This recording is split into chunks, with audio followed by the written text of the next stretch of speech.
First of all, human beings, Homo sapiens, were not the strongest in the jungle when we evolved. It means women run as fast as men almost. Life itself is a marathon, isn't it? It's a long distance race that you need to run. You have ups and downs. It is a wonderful addiction to have. The runner's high is a wonderful addiction to have.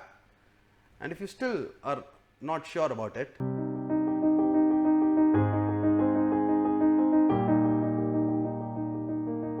hi friends, welcome, Rangarajan here. Tomorrow on October 4th, there is going to be the London Marathon. It's going to be a fascinating race between two top athletes. One is Kipchoge, who is the reigning world champion, and the other is Bekele. And we'll have to wait and see who wins that race. The difference between their time is just 2 seconds in the past. But with this background, I wanted to discuss about the history of long distance running, my own experiences of having done this long distance running, and the 4S, which is important, which if you follow, anybody can do long distance running. So first, a bit of history.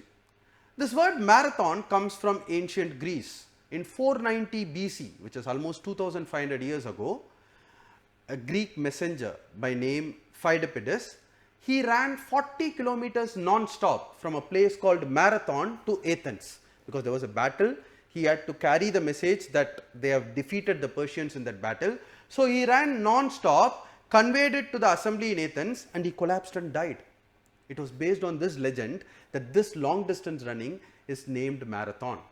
In fact, in 1896, when the modern Olympics started, the same distance from Marathon to Athens of around 40 kilometers was the distance. Then in 1908 London Olympics, this present distance of 42.195 kilometers. This is the fixed distance for any marathon, full marathon today, and it started in 1908 and later confirmed in 1921. But more importantly, there is a book called Born to Run, written by Christopher McDougall. There is also a TED talk by him. I urge all people who are interested in long distance running to watch it. It's a fascinating talk. So there are three important points which is discussed in that book and in that talk. First of all, human beings, Homo sapiens, were not the strongest in the jungle when we evolved, isn't it? There are bigger animals, there are animals with claws and various other capacities. But how did human beings survive in the jungle? How did they hunt and ate their food so that they can feed themselves nutrition and their brains can become of a larger size? That is the first point. The second is that there is a research which is conducted by universities on a tribe called Tarahumara tribe, which is in Mexico. It lives in the canyons of Mexico, a primitive tribe, and they run very long distances. So based on research, it was found that a 19-year-old, let's say he runs at a particular pace, then it keeps on increasing till you achieve your peak at the age of 27 years. But after that it stops to drop, but it doesn't drop very drastically. It continues at the same level when you ran as a 19-year-old, the same fastness you can maintain till about 64-65 years of age, which means young people and relatively old people also can run at the same pace. And thirdly, women run as fast as men. The difference between world record for men, which is 2 hours and 1 minute, and the world record for women, which is 2 hours and 14 minutes, is just 13 minutes, which means women run as fast as men almost when it comes to long distance running. So why did this happen? So research suggests that first of all, human beings sweat a lot. See, a horse can run faster than a man, a cheetah can run faster than a man, a dog can also run faster than a man, but they cannot run for very long distances because they don't have sweat glands like human beings. So they'll have to wait because the body gets heated up when you run long distances. So they'll have to stop and cool down their body before they can again start running. Whereas human beings sweat a lot. So it acts as a natural coolant when you're running long distances.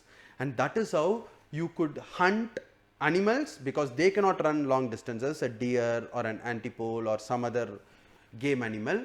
But human beings can run for longer distances and chase them down and hunt and eat them. Secondly, you have to hunt as a pack.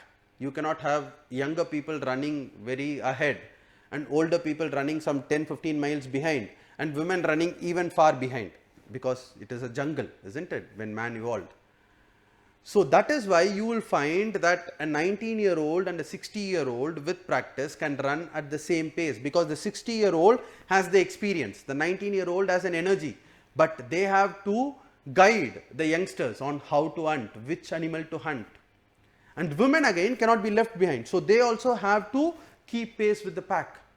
So the reason why I gave you this history is because it shows that be it youngsters, be it old age or middle aged people, be it men or women, we can all do long distance running. We in fact survived and evolved because of our ability to run long distances. That is why it is called born to run. So my own experiences, I used to run long distances as part of my training during my IAS days. I'll make a separate video on my IAS training, which is a very fascinating experience. So in Mussoorie, we used to run long distances, but I was not so interested at that point of time. But 8 years back in 2012, during my early 30s, I wanted to develop this passion for long distance running, because it is one of the best feelings that you get after finishing a half marathon. I usually run half marathons, which is 21.1 kilometers. So I first ran a half marathon non-stop, which means without walking, in Auroville in Pondicherry in the year 2014, and I finished the marathon in 2 hours and 28 minutes. Of course, the half marathon. If I was to do full marathon in 2 hours 28 minutes, I'll be representing India in the Olympics. But the feeling that you get of having finished the half marathon also, or even a 10K, which is 10 kilometers, by continuously running, is a fascinating feeling which one has to experience. So I have done 20 half marathons almost in the last 7-8 years. I have done Auroville in Pondicherry for 5 to 6 years starting from 2013. I have done Chennai Marathon consecutively from 2014 till the last year. I have done night marathon once, where the marathon started at 10 o'clock in the night, and that is my personal best. I ran a half marathon in 2 hours and 9 minutes and finished it just after midnight. It was a wonderful feeling in Chennai. I have done dawn to dusk marathons, and I have even done Javadu ultra marathon of 25 kilometers once, which is in a trail, which is in the middle of a mountain, and it's a beautiful feeling. So this experience of long distance running teaches you a lot of things. Life itself is a marathon, isn't it? It's a long distance race that you need to run. You have ups and downs. You face all of that with a lot of commitment and with a lot of perseverance and passion. But more importantly, when you run in the morning, even if it is for 4 or 5 kilometers, you feel great about it. I feel calm on the days I run. I don't feel angry on the days I run. I feel good on the days I run.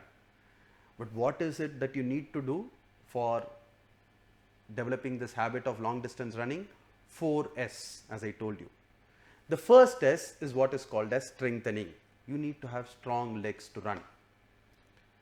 You cannot run every day without strengthening your legs, and you suffer from injuries because of that. I have myself experienced it. So simple exercises like sit-ups, lunges, you can go to a gym also once the COVID eases out, and do simple exercises which can strengthen your legs. And that will ensure that you can strengthen on one day, you can do cycling to strengthen your legs also, and you run on alternate days. The second S is the shoes, very important. See, running barefoot is the best, but considering the roads in which we run and the parks in India, it is better to wear a good running shoe. And in English we say rule of thumb, isn't it, for the width of the thumb, which is used for approximation. For long distance running, the rule of thumb is literally the rule of thumb. If your shoe size is 8, normal shoe size, you should buy a running shoe which is 9. If your shoe size is 9, the running shoe should be 10. Why? Because you need to have at least a width of the thumb distance gap between your longest toe and the edge of the shoe, because that will give you more room, because the legs widen when you run, you will hit the edge of the shoe when you run. You should not suffer from any injury because of that. So you should always have a shoe which is comfortable. The third S is a simple watch or a timing device. It will just cost a few thousands of rupees, and it is for your health. So it is definitely worth investing. Even otherwise, there are apps in your phones, in your smartphones, which can be used for measuring the distance that you run, the pace at which you run. All this will help you monitor and improve your performance. And finally, the fourth S, which is sufficient water. You need to hydrate yourself when you are running long distances. So just carrying a hydration belt or even a bottle of water from which you can sip water once in a while so that you feel hydrated is something which is important. And run in a group. There are various running groups in all the cities and towns of India these days. So running as a group will motivate each other. You do it as an amateur, there is no need to chase records. You are not going to be a winner of a marathon or anything, but amateur long distance running. The word amateur comes from the French word amour, which means love. You are doing it for the love of it. You are doing it for the passion of it. And if I can do it, anybody can do it, because I was not very athletic during my school and college days. But once you start running long distances and take care of these 4 S, anybody can do it. It is a wonderful addiction to have. The runner's high is a wonderful addiction to have.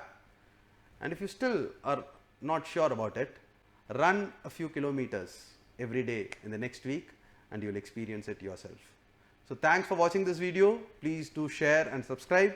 I'll see you again with another video next week. Thank you.